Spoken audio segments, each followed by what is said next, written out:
So welcome to the second of my videos on quantum mechanics without the maths.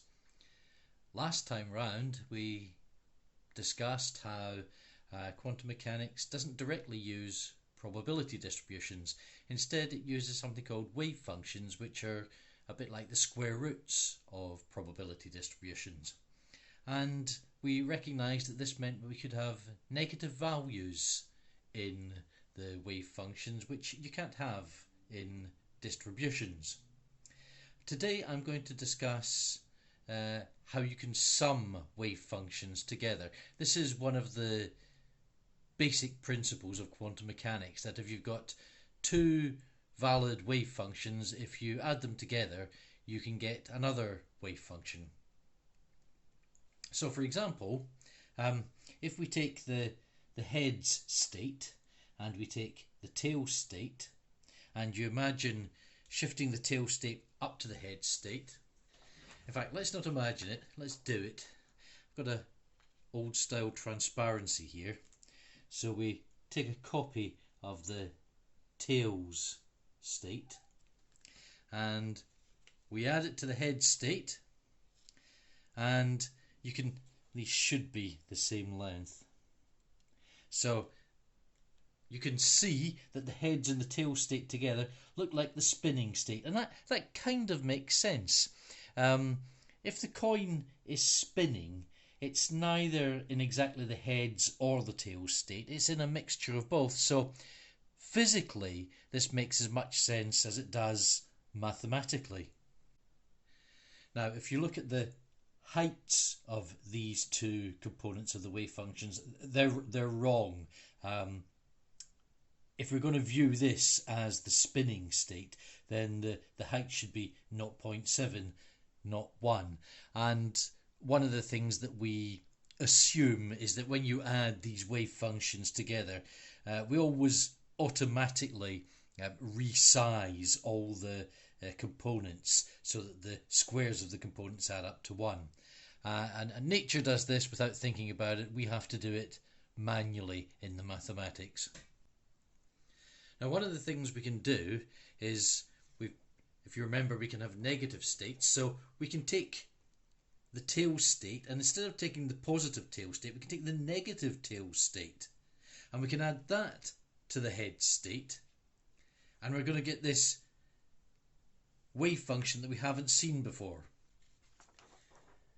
So it's going to look a bit like the spinning state, but it's going to have one bar sticking up there and one bar sticking down there. So this is going to be plus 0.7 and this is minus 0.7. So obviously we've squeezed the bars down a bit to make them the right size. Now this is a very different state from this one. When we were looking at comparing this head state to this version of the head state where the component was negative, we said they were kind of the same, and basically any wave function, any two wave functions that you can get to from one another just by multiplying by a number, we could count as the same wave function. So for example, if we took the heads wave function, instead of just turning one of the components down, we turn both of them down.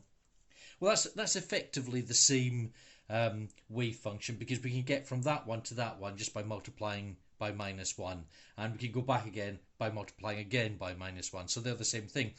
But you can't multiply this whole wave function by a single number and get to this state. So this is something different.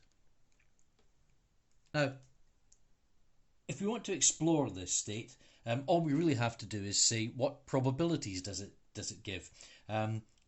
If we want the probability of heads, we look at the heads component, we square its value. It's the square root of a half, so it squares to a half, so it gives the probability of heads as a half. If we look at this component, the tails component, and we square its value, it's minus 0.7 squared, so it still gives us probability of a half for tails. So this state and this state give us the same set of probabilities. But according to our definition, This and this are different states because you can't switch between one and the other just by multiplying by a number.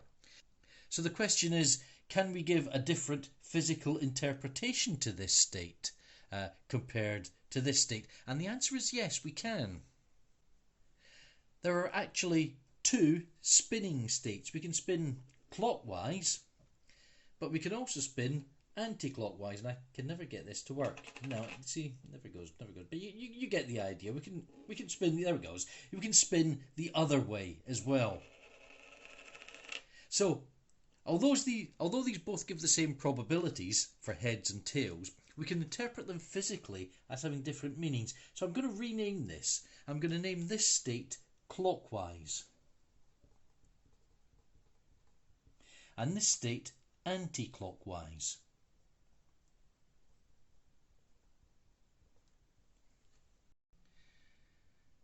We've seen how we can add the heads and the tails states to get the clockwise state, or the heads and the minus tail state to get the anti-clockwise state.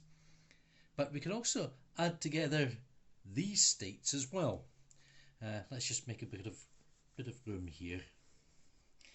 If we add the clockwise and anti-clockwise states together, well, this is positive and this is positive, so they'll reinforce each other.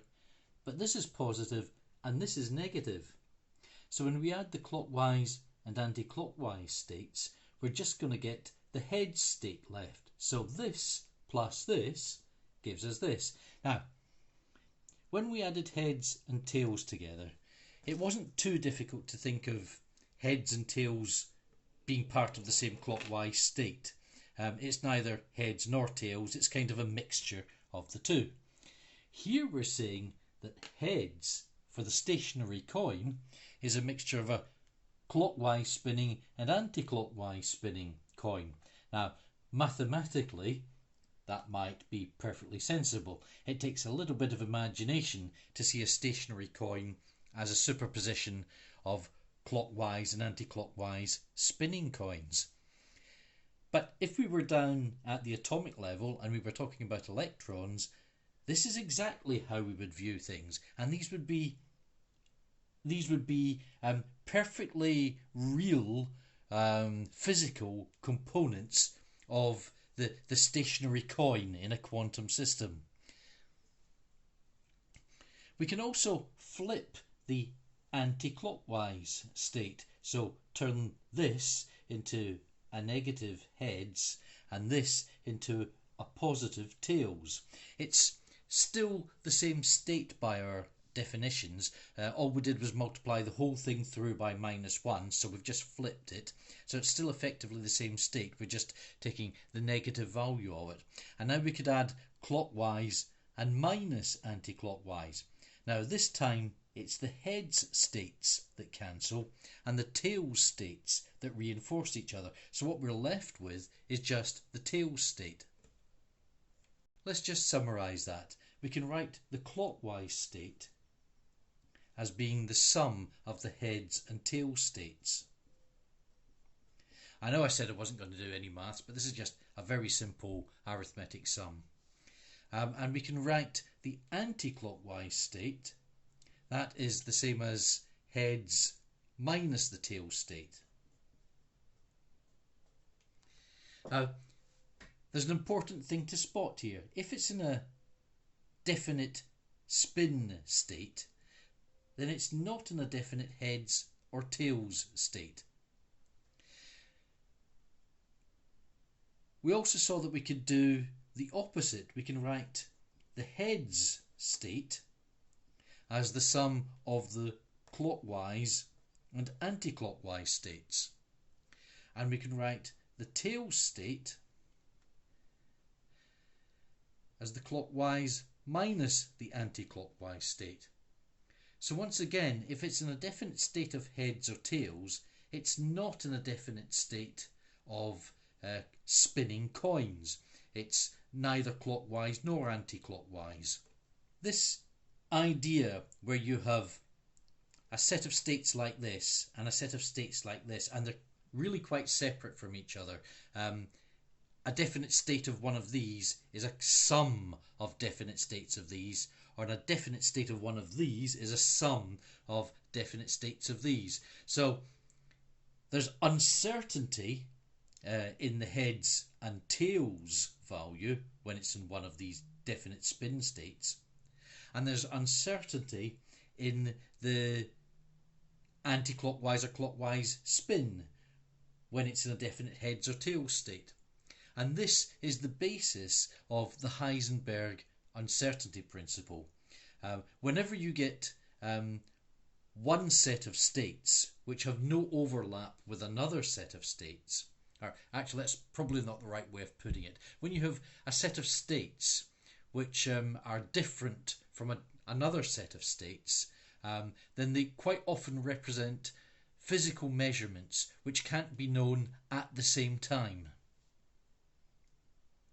And we'll see later, when we come to continuous wave functions, that a measurement of position and a measurement of momentum fall into exactly this type of category. In fact, it's even worse when we get to that situation, because we'll find that the basic states for measurement and for measuring position and the basic states for measuring momentum, you can't even be in a definite one of those at all.